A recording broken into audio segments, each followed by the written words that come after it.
Pada laga eksibisi Fun Volleyball 2024, tim voli Raspark berhasil memenangkan pertandingan pada set pertama melawan Indonesia All-Star. Pada pertandingan antara kedua tim ini berlangsung pada Sabtu 20 April 2024 di Indonesia Arena Senayan, Jakarta.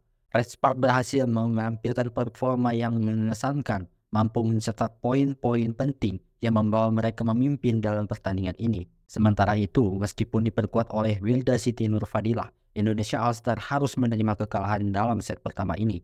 Raspark berhasil menutup set pertama dengan skor 17-25 mengungguli Indonesia All-Star 0-1. Pemain Raspark, Megawati Hangestri Pertiwi, membuka skor dengan smash yang tak mampu dibendung oleh pemain bertahan Indonesia All-Star. Meskipun terjadi kesalahan dari pihak Indonesia All-Star, wasit menyatakan bola tersebut masuk. Kedua tim saling adu kekuatan. Indonesia All-Star sempat memimpin pertandingan dengan skor 9-6.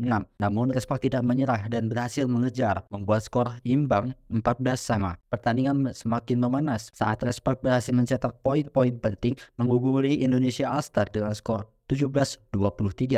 Set pertama kemudian dimenangkan oleh Raspark dengan skor 17-15.